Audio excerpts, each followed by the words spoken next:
it's Kris. And I'm Wyatt Elliott from Notebook Entertainment. And you're watching Review This.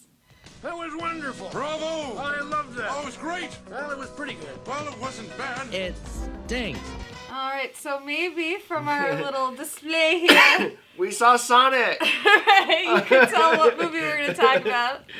No, I'm kind of upset because I also used to have Face Off and Valley Girl, and I don't know what happened to either of them. So I'm like, No. where are my movies? I know for a fact I had Con Air, Face Off, and Adaptation, but I'm starting to think they were on VHS, and I sold them a long time Well, ago. VHS for me doesn't, because this is my No, VHS. I keep VHS. Yeah, she so. keeps... Man, I'm so sad now. I swear to God, I had over 300 VHSs. I sold them all for like $100 to like a pawn shop years ago. Probably had gold in there. Oh, I know I did. In hindsight, sure did. See, that's why I hang on to them. So VHS does. I got Gone in 60 Seconds still on VHS. I need to get it on DVD. Is what I need to do. I think what we learned today is we're gonna go DVD shopping after this. We're gonna have to go hit up Disc Replay Right. and upgrade my Nicolas Cage. I couldn't believe this is all we could gather. Yeah, we're gonna go in there and be like, between our collections. Like, how is this possible? I don't know. I'm sorry, Nick. I really am. I thought I was a fan. I mean, I had Valley Girl. How many people have seen Valley Girl? Right. Right. I mean, Valley Girl and Kiss of the Vampire. I love Kiss of the Vampire so much. The best. How could somebody misfile something? What could be easier? It's all alphabetical. You just put it in the right file, according to alphabetical order. You know, A, B, C, D, E, F, G, Hater. H, I, J, K, L, M, N, O, P, Hater. Q, R, S, T, U, V, W, X, Y, Z. Huh? That's all you have to do. But yeah, so today we're here to actually talk about a whole different Nick Cage movie, The Unbearable Weight of Massive Talent. I love this title. I've heard people complain about this title, but I love this title. Yeah. I think it fits. Perfectly. Yes. Like, we were Perfect. talking afterwards, I don't know anybody else they could have cast in this part. You know, like... It was genius. There's even taking aside Bruce Willis's condition now, he never had the sense of humor about himself that Nick Cage clearly does. But, and I don't know how many people know this, but I read an article that was saying that Nick Cage actually turned this role down like 3 or 4 times. I did hear that. And the director actually had to send him, he sent him a personal letter, and that's what got him to change his mind. So whatever he said in that letter, good job, because... Well, I guess initially maybe he thought he was making fun of him. Maybe I'm just speculating. Maybe the letter was telling how much I love you and everything. We love you. This is out of love. And it's very clearly this movie is out of love for who he is, who he's become, the mythos that is Nick Cage. Yeah, there's so much love in this movie, guys. Yeah. There's also explosions and people dying and shit, and but like... the laugh out loud God, I was funny. dying. And it's not even that it was funny, it's that if you know your Nick Cage history, then it's just hilarious. It is. But the wall scene, come on, that wall wall scene scene was so funny. And I've seen similar things done like that, but this was done so much better. Perfectly. And it's because Nick Cage and Pedro Pascal worked off each other perfectly. Yes. Like, the chemistry. I was sitting there like, I want them to be friends forever. Yeah, exactly. It was like, he can't be the bad guy. Right.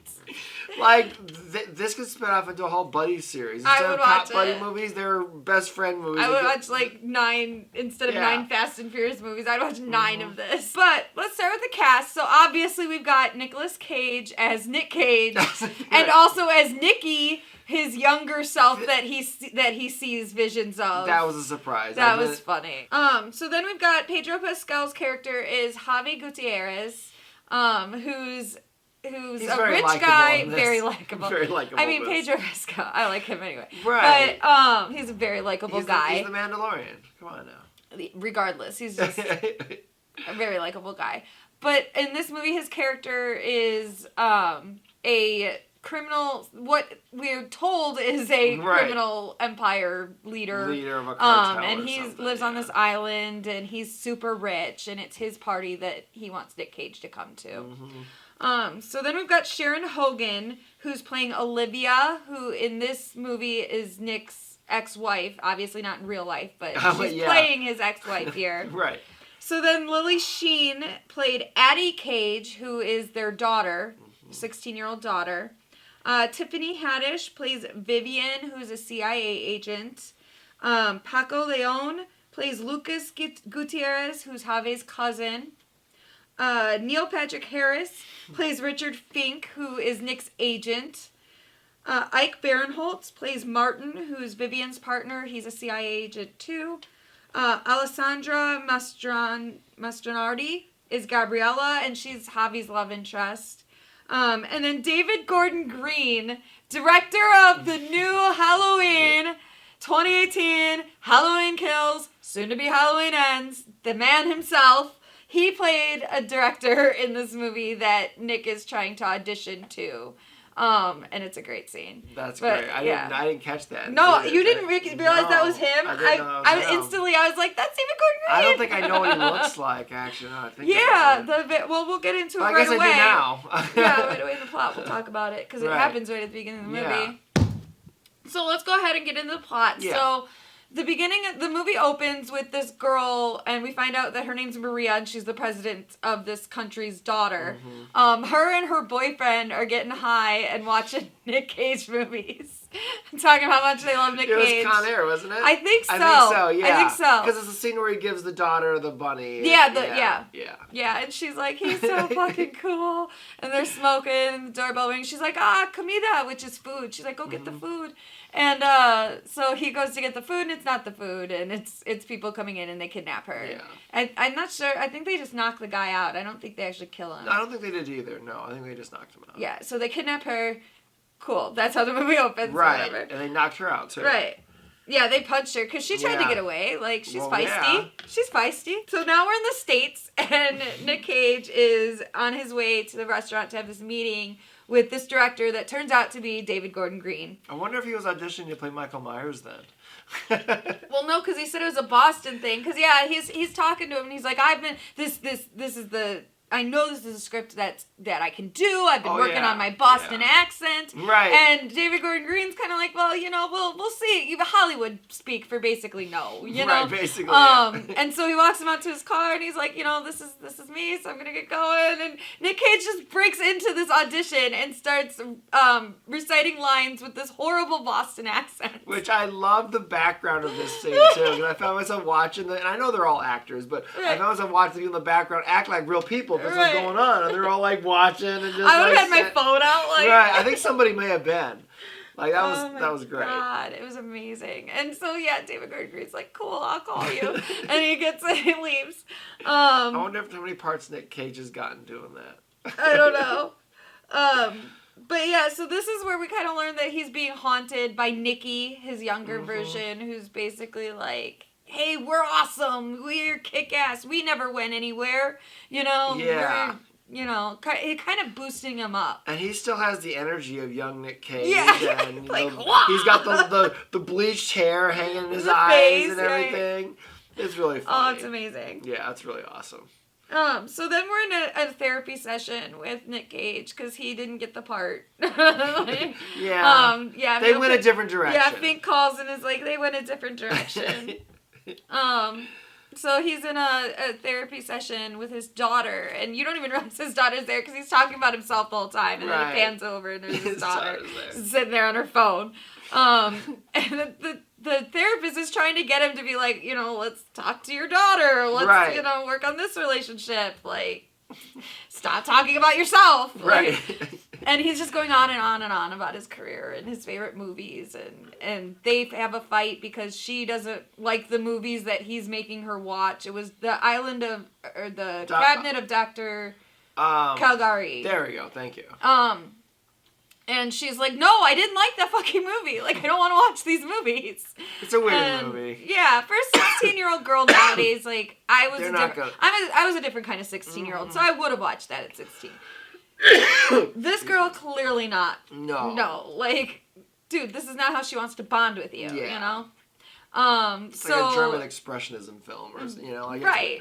So he drops her back off with her mom, and they're like arguing, and he's like, she's got horrible taste in movies, and he's like, she's your daughter, please just at least show up to her birthday party, all right? Like, right. Like, I love the woman that plays his ex-wife. Like, I could see them being married. Like, you know, like, right. Everybody. That's the thing, is everybody in this movie is very believable in the role that they're in. Yeah. Like, I don't know how to state this, but she looked like a wife of an actor, like an ex-wife of an actor. You know what I mean? Where she's used to dealing with this shit, and like, and how you can tell she's, you know, well, she's got money, right? You know, and everything. So that's. But they in this story they met on the set of, I forget which movie. The mandolin one. I forget the name, but it's somebody's mandolin, and I do remember the war.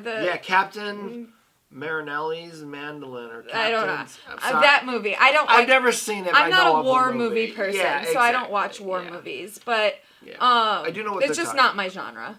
But yeah, they met on the set of that because she was a makeup artist. Makeup artist, yeah. So that's how they met in that world, and then they got together and had a kid, and whatever. Now they're exes. I mean, yeah. Right, so Nick and his agent Fink are in this weird-ass spa where they're getting beaten by men with branches. Like, I don't know. I'm sure that's a real thing. Neil Patrick Harris loves it, but I don't doubt that that's a real thing. Oh, excuse me. Or Richard Fink, I guess. Yeah, the character, Richard Fink, he's like, yeah, ooh. Like, Nick Cage is like, why are they beating me? Right. I've got questions, too. What is this? Right. And so they go in there, sitting in a pool or whatever, and this is where Fink tells them, like, okay, you didn't get this role, but here's a paying gig, $1 million just to go to this rich guy's private party on this island. And Nick Cage is like, I'm too good for that or whatever. And then he's like, okay, look, buddy, I'm gonna have to get real with you. Like, this is $1 million.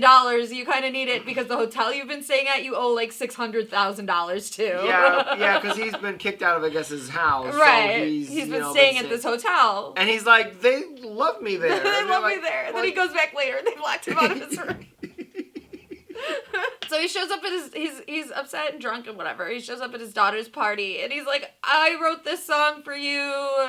And clearly he makes it up on the spot. But he's talking about, like, I made this song for you. I wanted to sing it on your 16th birthday. And so he sits down. Even though they're like, don't. He sits down at the piano and he plays this song that's very obviously he's just making it up as he's going. Tell me that wasn't an Office moment. That was a Michael Scott moment right there. That was so funny. So funny. I love the awkward humor of that. I know. It was very awkward. Yeah, like, I felt for his daughter. It was cringy. It was that I know. cringy It's like, at this moment, it's not, oh, that's Nick Cage. It's, oh, my dad. You know, like... Alright, so Nick Cage winds up taking the thing, and he gets on this private plane that was sent for him or whatever. Well, it turns out that the CIA is watching this plane because they think Javi's on it. And the CIA is watching him because they think he's an arms dealer and that he's the one who kidnapped the president's daughter. So the CIA are watching him, and then they're getting ready to make their move or whatever. You got Ike Barinholtz is in the van, and then Tiffany Haddish is in the airport waiting. And then you see Nick Cage come off the plane. He's like, hold on, wait a minute. Nick Cage, it's Nick Cage. It's not Javi. I like their reaction to it, too. Like, they instantly recognize him. It's like, wait a minute. Ike Barinholtz is like, we're gonna pull out because we don't know what the fuck this is.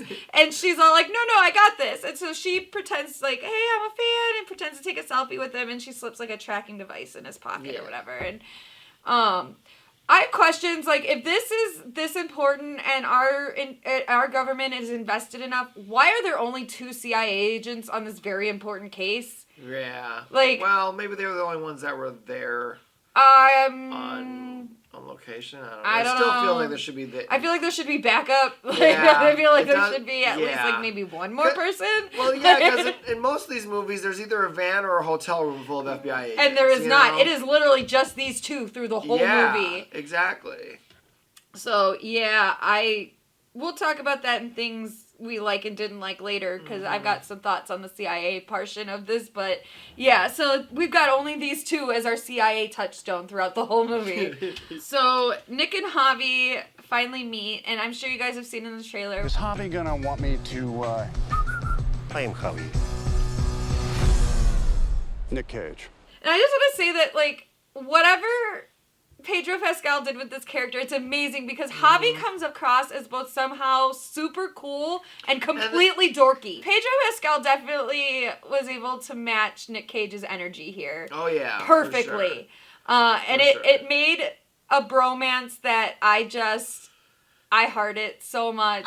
You know what? I want Nick Cage and Javi to be friends forever. I feel like, see, for me, I didn't watch very much. I haven't gotten very much through Game of Thrones. And I don't know the part that he plays even in that, honestly. So my familiarity with Pedro Pascal is, of course, The Mandalorian and Wonder Woman 84. Both those parts, obviously, he's very held back and reserved and everything. This really gave him a chance to just be... the first time I ever saw him, so lighthearted, so like...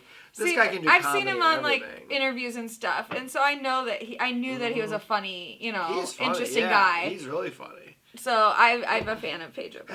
Has he done SNL? I don't remember. He should though. I can't remember. I think he really should. All right, so Javi talks to Gabriella, and he's nervous because he's written a script and he gave it to Nick's agent, so he thinks that Nick has read the script. And he's too nervous to bring it up and ask what he thinks about it. So it's actually a really funny scene between the two of them. It's a cute scene between them. She's like, believe in yourself. And he's like, he's my idol. Yeah. He was fanboying. Well, it would be hard to give a script to somebody. To Nick Cage, right? Yeah. It'd be very hard. Oh, yeah, but it's nice. So she's like, just do it. Just do it.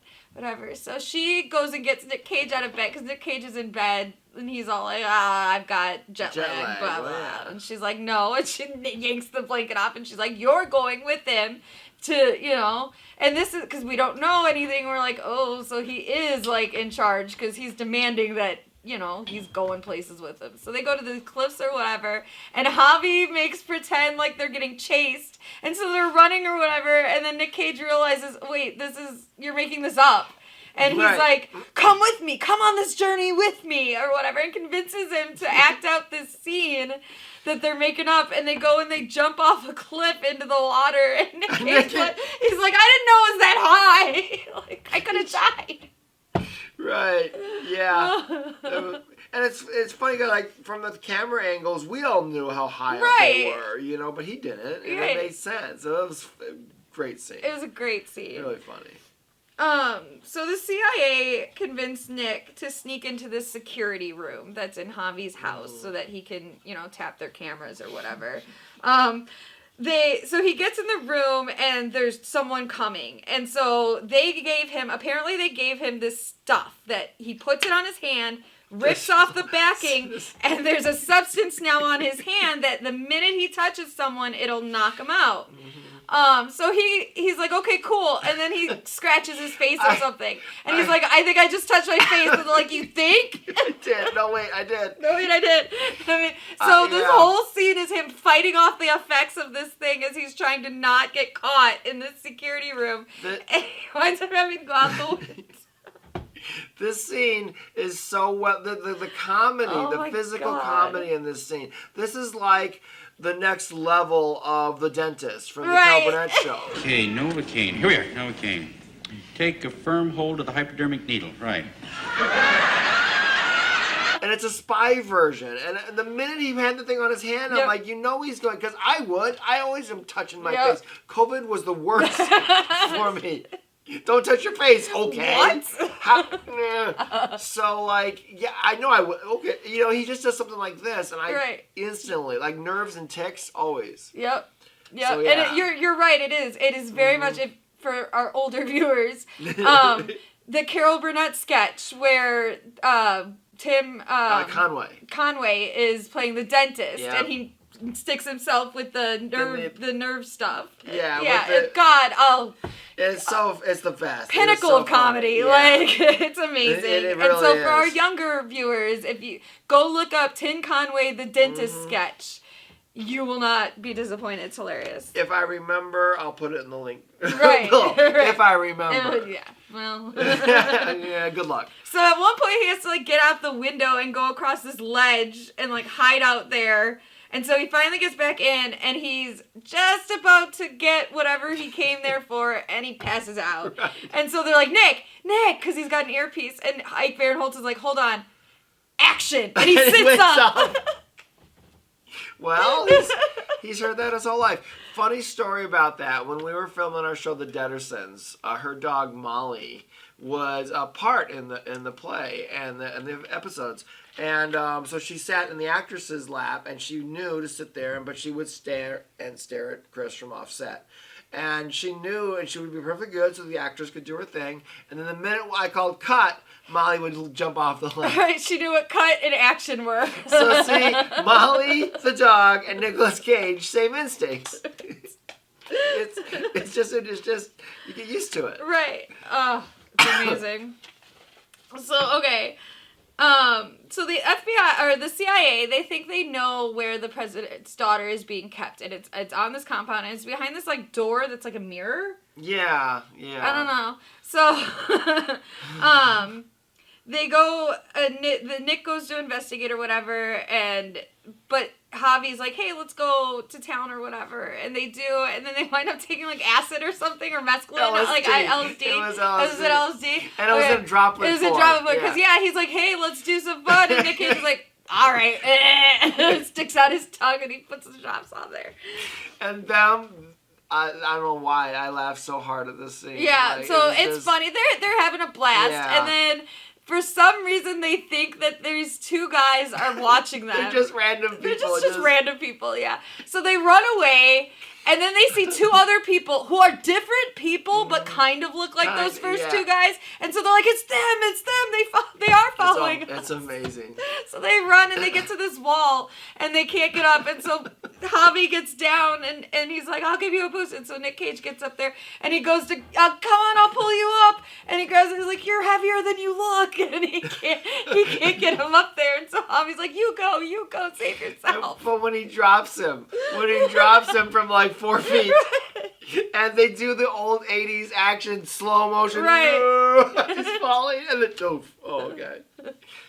I was dying. Just dying. So yeah, he's like, okay, I'll never forget, or whatever it was, and then he jumps over the thing, and then it turns out Javi's peeking around the corner. They could have just walked around. It's like this big a wall. Right.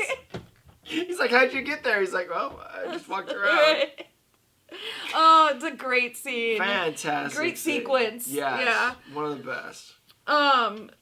So they get back, and Nick Cage gets to the room, and he's like, I gotta see what's in there. And Javi's like, I'm embarrassed to show you or whatever. And he's like, no, I've gotta see what's in there. Yeah, so they go in, and it turns out that it's this shrine to Nicolas Cage.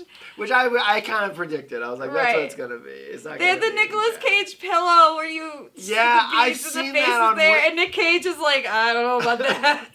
I think everything in the room they probably just bought, because I've seen that pillow on Etsy or somewhere. Right. God.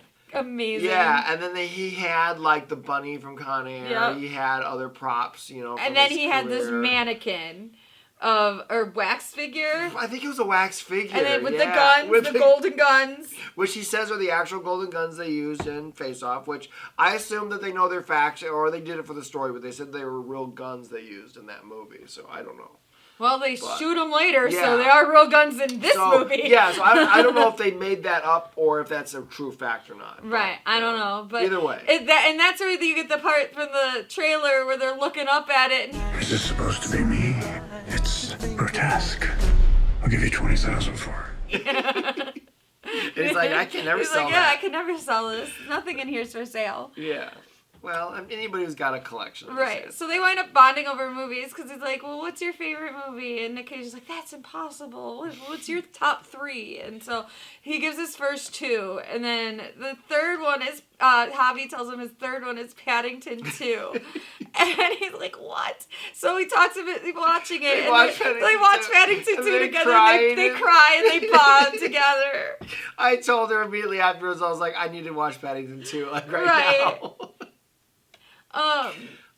So Javi has finally brought up the movie or whatever, and Nick's like, well, I never read a script. You know, my agent didn't give it to me. So they decide that they're going to come up with a script together or something. So the CIA is like, okay, cool. We'll use your script and suggest a kidnapping plot and see what he says and what he does. Yeah. And he's like, that won't work because it doesn't fit the themes and it doesn't fit and he'll know because he's... Because it's supposed to be an artsy character piece that they wanted to write. They wanted to write... About them, their friendship or whatever. So, I think it was the acid trip that inspired them. It was the acid trip. It was something else. Yeah, so they wanted to write a movie about it was gonna be an arts movie, and it's gonna be, you know, a real serious movie about their friendship or whatever. And yeah, so he's like, it doesn't fit, it's not on theme, and he'll know, and blah blah blah, and just all this movie stuff. Which he wasn't wrong. He was suspicious. He did immediately because he did. He went to it and he's like, so what if we had this scene where my daughter gets kidnapped? And he's instantly like, what? He's like, no. And he gets mad, and then you think that it's because of the obvious. Right, you think it's because he's the kidnapper. Yeah, but it turns out he thinks that Nick Cage needs, what his problem is that he's having friction with his family, and so that he needs to get this all sorted out. So he brings out his ex-wife and his daughter to the island so that Nick Cage can fix things. Yep. It's like, what? Now his family's involved. Right. And so Nick Cage still thinks that, you know, Pedro, Javi is a bad guy, right? And which makes him very torn because he obviously likes Javi, but now his family's here, and so he's scared, and he's like, can my family just go? And Javi's like, well, no, we got to settle this first, and blah, blah, blah.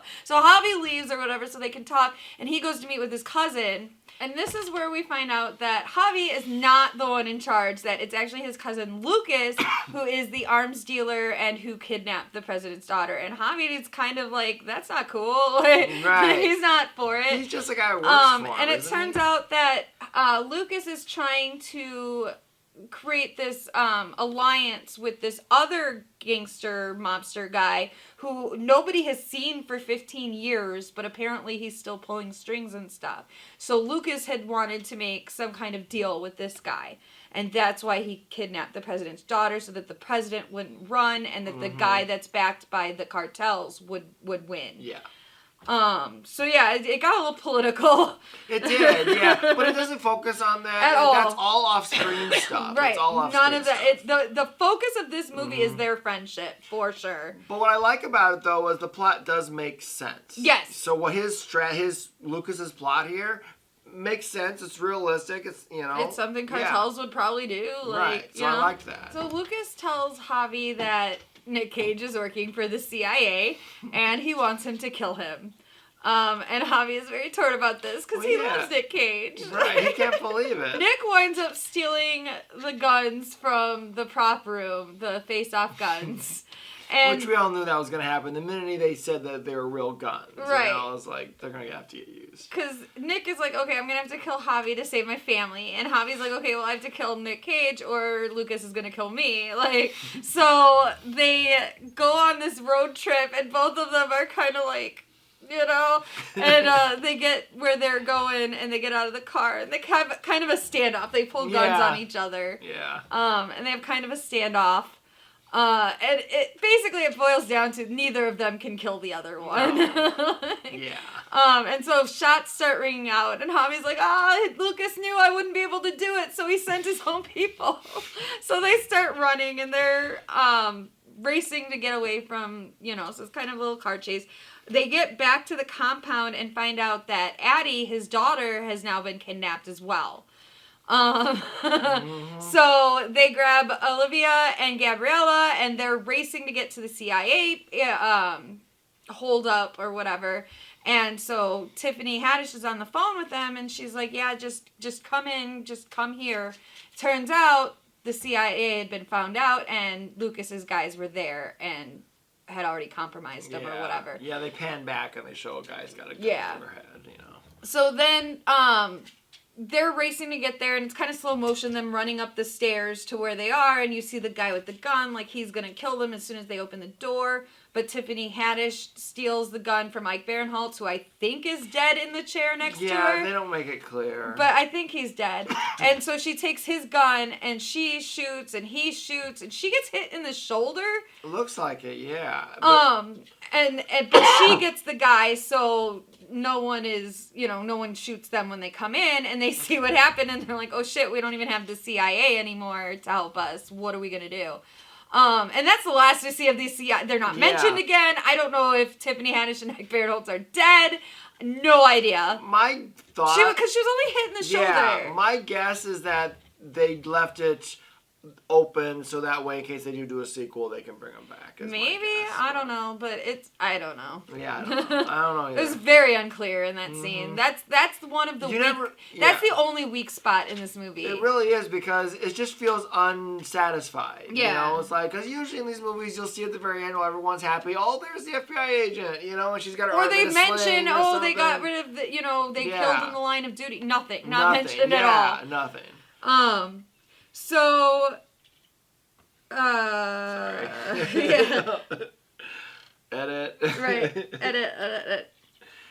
So like we said earlier, Nick and Olivia met on a set because she was a makeup artist. So Javi's like, well, why don't we have her make you up to look like this guy that Lucas wants to meet with, who nobody has seen in 15 years, so nobody knows what he looks like. Right, which was a pretty good idea. It's a good idea. Yeah. The makeup, I don't know. Yeah. I can see why maybe she got fired or wasn't a makeup artist anymore. I hope it was supposed to be comically bad, is my thought. Yeah. But... So Nick Cage is walking in, and he's in this, like, tracksuit, and he's got this long, like, wispy gray fake hair, nose beard, yeah. And she's next to him, she's donned a wig, and she's playing his wife, and they're like, we're gonna kill him, because, he's suspicious or whatever, so they're like, we're gonna kill him, and she's like, do it. Why do you think that he takes orders, or I take orders from him, or whatever? Yeah. But she pulls off, like, cold-hearted bitch very well. But she pulls it off, not being an actress or whatever. Right.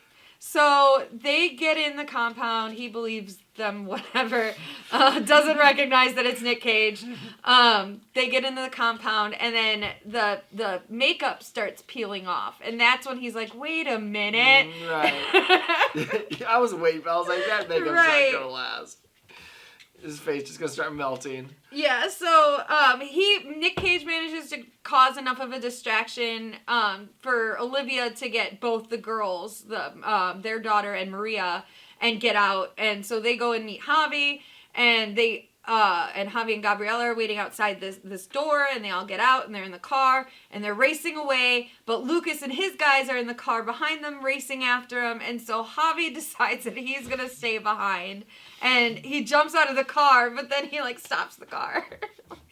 And Gabriella winds up staying, too. So Nick drives off with his family and Maria, and Javi and Gabriella finally kiss because he's been too nervous to tell her because, his cousin's a murderer, and he didn't want his cousin to know that he likes somebody because then that's a weakness. Right. It's the Spider-Man theory. Right. So they finally kiss, and then they turn around with their guns, and they fire at the cars as they're coming. They manage to, like, flip one of the cars.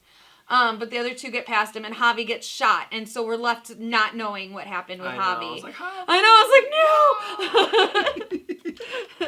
So, it's now a car chase through the city, because Nick's trying to get his family to the American Embassy. Yeah. And he winds up crashing right through the gate. Like, you see the embassy guards are like, whoa, whoa, whoa! And he just goes right through the gate. So now they're in the American Embassy, and you've got all these soldiers and stuff. And Lucas manages to get Nick Cage with a gun to his head. But the daughter, Andi, she had found this knife that had gotten dropped earlier in the car. And she throws it to her dad. He grabs it, turns around, and stabs the guy. And pan out, and it's Demi Moore and another girl standing there. And they're now, this is the end of the movie. Mm-hmm. And they're watching it in the theater. It's the premiere. Like the premiere. Yeah. Who was it? It was Demi Moore was playing Olivia, and Anna McDonald was playing Addie in the movie version of what we had just seen. Which, like, I'm trying to remember, because you think it's all real until I think they show the daughter with the knife, because then it's different actors, isn't it? No, she throws the knife. It's her. He turns around and stabs, and then when he turns back around is when it's Demi Moore. Okay. Yeah. I was trying to so they switch it out to the movie. I remember being very confused for 1 second, like, wait a minute. Then I figured out quick that it was a movie. And I swear to God, I know I've seen other movies do this. Where they have. I'm trying, and I could not for the life of me remember which ones. Like, I know, Urban Legend's final cut ends with, it turns out that they're filming a movie. I was thinking Blazing Saddles. Blazing Saddles was a good one. Something Big Fat Liar, I feel like maybe had something like that where it ended and then they were in the premiere for the Big Fat Liar movie. Yeah, it's not original. We've definitely seen it before. But I wasn't expecting But I liked it. It fits for this movie. It does fit for this movie. Yeah, I think a lot of those Hollywood-type movies have done that, where especially if it's following an actor or a writer or something. So, they're at the premiere, and it's Nick and Javi's film, and it's a success. They get a standing ovation. Everybody loves it. Javi's not there, though. Javi's not there right now, but, he walks out, and so the theater empties, and Javi walks in, and he's like, I was too nervous to watch. How did it go? And that's when we're like, yes, Javi's alive. Okay, cool. And so he tells him it's good or whatever, and Javi's like, okay, well, let's go party, let's go enjoy and celebrate. And he sees his family, and Nick's like, well, you go. I'm gonna go home. And he decides to go home with Olivia and Addie, and they have a little family moment, and he's like, Addie, we'll watch whatever movie you want to watch, you pick. And she's like, well, I really like Paddington too. And so that's how the movie ends, is him sitting there watching Paddington 2 with his daughter, and his ex-wife's asleep on the couch behind him. So that's the plot of the movie. We obviously gave our opinions throughout. But let's get to our next section, which is what did we like? And obviously everything. But I think, like we said at the beginning, Nick Cage's sense of humor is what sells this movie. Yeah. This reminded me of that College Humor skit where someone's playing Nicolas Cage's agent and he just accepts everything that's offered. It's like they took that and put it into a more realistic reality setting. Or like Andy Samberg on Saturday Night Live Weekend Update, he would do In the Cage or whatever with Nick Cage. This is a parody. It's a parody. Clearly a parody. Of what everybody thinks Nicolas Cage is. Right. And turn it into, that's why it's Nicolas Cage playing Nick Cage. Right. Because that's kind of what it really is. He's playing the persona that we all Nick Cage. Think he is. And then his younger version that he sees throughout the movie is Nicky. Right. He calls him Nicky. Yeah. So, yeah. Which was funny because, I'm watching Moon Knight right now, and there was a lot of similarities in the personalities going up for it. And then... Yeah, I think the two leads are my favorite part of this movie because they needed to sell it. So Pedro Pascal and Nick Cage are obviously my two favorite parts of this movie. Really, the whole thing's on them. It is. If you replaced either one of them, it would hurt the movie. It really unless you found somebody with just as good chemistry. The chemistry that they find, it's like you believe. Like I said, I want Javi and Nick to be friends forever. It felt I just love so their genuine. romance. It felt so genuine. It really did. Yeah, it's just. A part of Javi kind of reminded me of also, for those of you who are watching Barry, their mob guy Hank, where he's really, although in Barry he really is a mob guy, but he's just the nicest dude ever, And I think that's what it kind of reminded me of. Some of the humor kind of reminded me of the similarities, but I don't know, I love this movie. The only thing I didn't like, I can think of off the top of my head, if we're doing that right now. Yeah, we can move on to what we didn't like. Because clearly we liked the movie. Yeah. Was the FBI agents. The CIA, CIA agents not being really... I think it got trimmed a little too much in editing. Probably. Because even in the trailer, when they're at the airport and they're talking and she's like, oh, you never saw Crude's 2? And he's like, why would I know Crude's 2?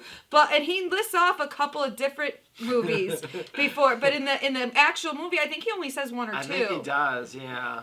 So I don't know if it was in the trailer or in a clip when they were on the late night shows, but I remember seeing him say more movies than just the ones that made it into the cut. I don't even know how long this movie was. It didn't feel long. It didn't feel long at all. It didn't feel long enough, honestly. So I think they cut the CIA storyline a little too much to their detriment. Probably. But maybe just because they didn't even give us good characterizations of who Vivian and Martin are.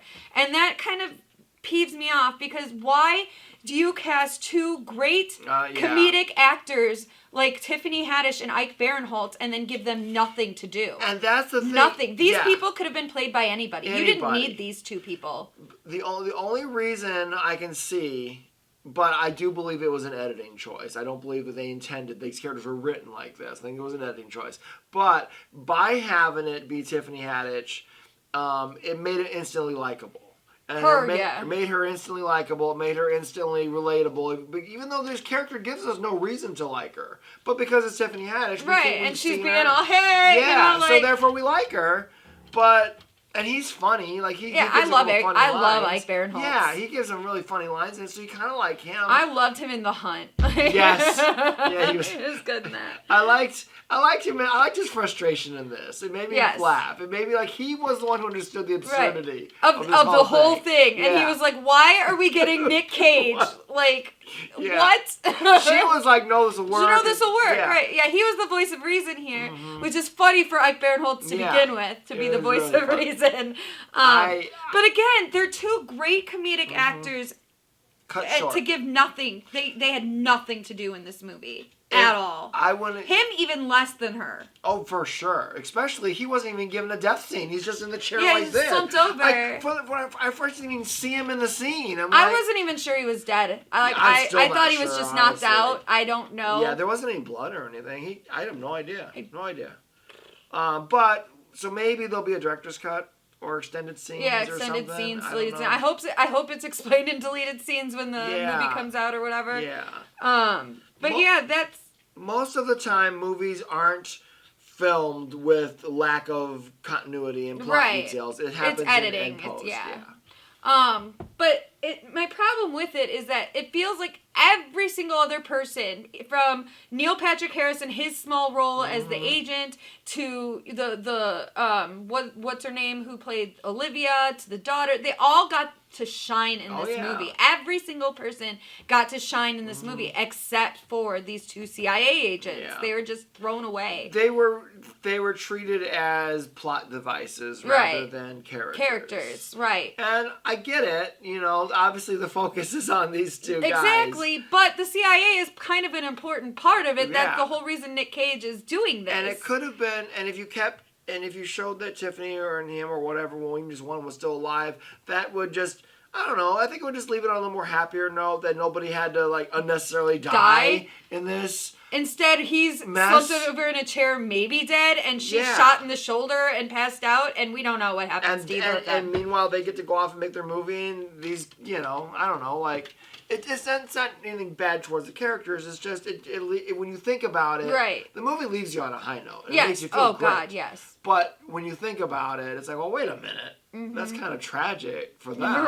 For those two characters, Like, fuck these two characters.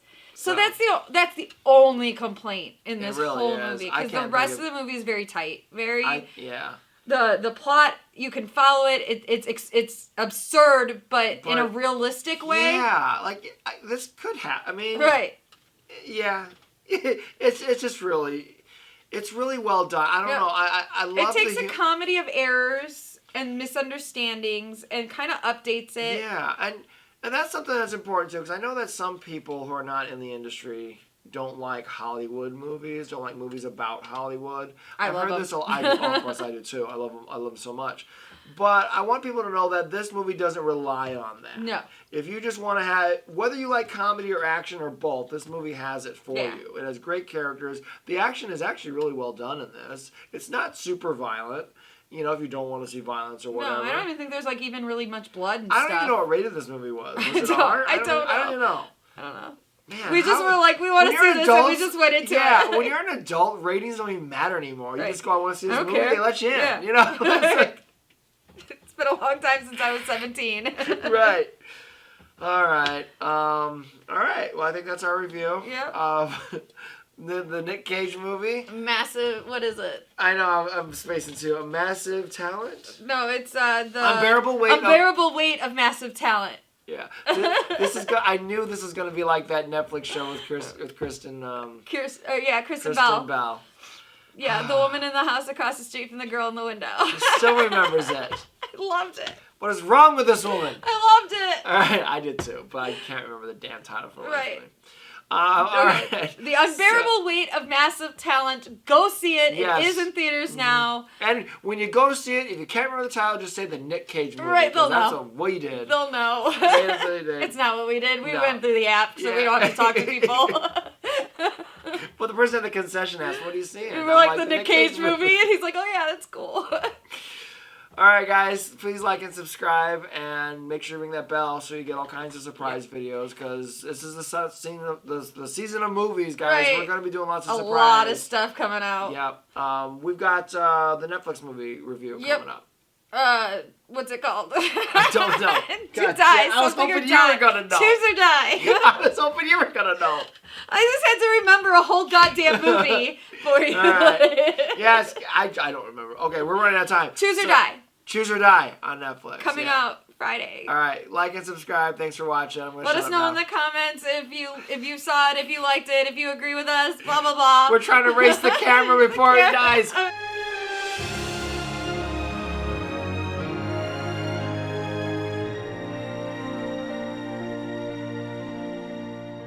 Oh, so close. Good night, good night.